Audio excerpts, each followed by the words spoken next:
Today, we are diving into one of the most famous and, let's be honest, most nerve-wracking family reunions in history, the meeting of Jacob and Esau. After 20 years apart, 20 years fueled by some serious betrayal, Jacob is finally on his way home. And his return brings up a question I think we can all relate to on some level. I mean, really think about that. This is the question just hanging in the air, eating Jacob alive as our story kicks off. He tricked his brother, he stole his birthright and his blessing, and then he literally ran for his life. Now, 2 decades later, he's heading back, and he has absolutely no idea what's waiting for him. So you can imagine Jacob's heart just drops when his messengers come back with this number. Esau isn't coming to say hello by himself. Oh no, he's coming with a force of 400 men. Now, to Jacob, this doesn't exactly scream welcome home party. This looks like an army. The stakes, suddenly, could not be higher. Okay, so what do you do when you see what looks like an army marching towards you?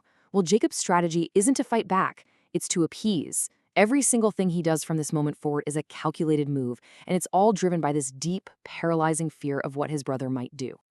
Jacob's plan for arranging his family is, well, it's incredibly revealing. He basically creates these defensive layers, almost like Schumann shields, and look at the order he puts them in. It goes from who he considers least beloved to most beloved. This tells you everything you need to know about his state of mind. He is fully bracing for a violent attack and is trying to give his favorite wife and son the best possible chance to get away. And as Esau gets closer, Jacob doesn't just stand there. He walks out in front of everyone and does something pretty extraordinary. He bows to the ground 7 times. Now, this wasn't just a polite nod. No way. This was an act of complete and total submission, the kind of thing a servant would do for a powerful king. He is making it crystal clear that he is not claiming to be the boss anymore.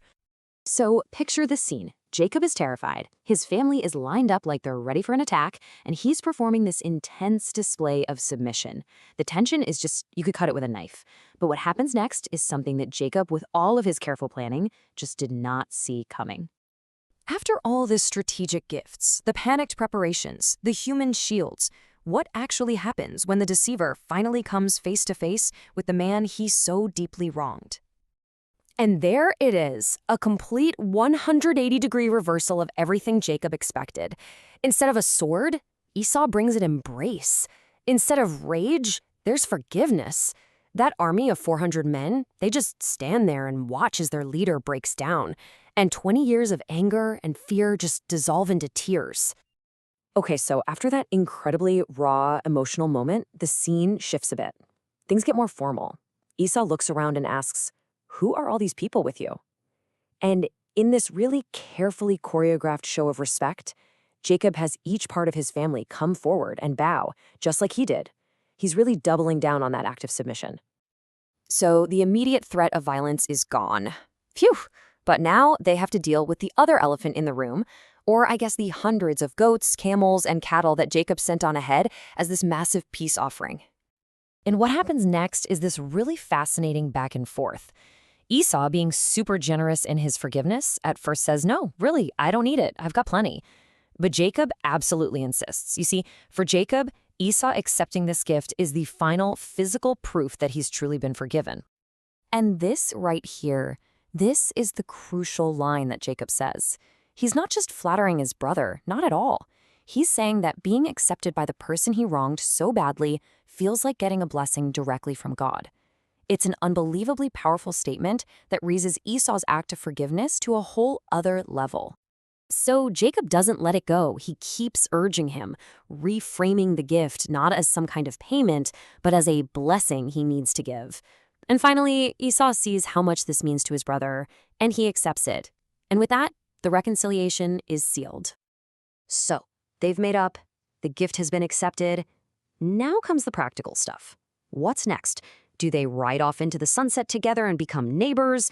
How does this work? Esau makes a really generous offer. He says, "Hey, let's travel together, I'll lead the way." But Jacob, who is always thinking, politely turns him down. He gives a very practical reason. His kids are young, his flocks are fragile, they just can't keep up with Esau's pace.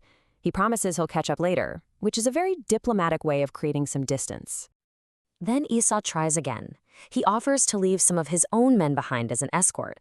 But again, Jacob politely refuses. He basically says, "Your acceptance is all I need," which shows this newfound independence. And you're left wondering, right? Is this confidence? Or does he just want to be free and clear of his brother's shadow? And as soon as the brothers go their separate ways, we see what Jacob was really planning all along. Even though he said he'd meet Esau in his territory, he immediately sets off on his own course. So Esau heads home, and Jacob, he travels in a totally different direction. He first sets up a temporary camp at a place he names Sukkoth, which means booths, but then he keeps going until he gets to Shechem, right back in the land of Canaan, where he buys his very own piece of property, officially putting down roots after all those years in exile. And the text even tells us the price, 100 pieces of money. Now that detail's important because it shows this was a permanent, legal sale. Jacob is no longer just a wanderer. He's a landowner in the Promised Land. And to mark this huge new beginning, he builds an altar, calling it El Elohei Yisrael, which means God, the God of Israel. And that really brings us to the big question that hangs over this whole story. Esau's forgiveness? It seems completely genuine, just an absolute act of grace. But what about Jacob? Was his whole fear-driven strategy, the gifts, the bowing, was that a sincere act of a changed man? Or was it a masterful performance by a brilliant diplomat doing whatever it took to survive, only to go his own way the minute he was safe? The story lets us wonder, and honestly, that's what makes it so fascinating.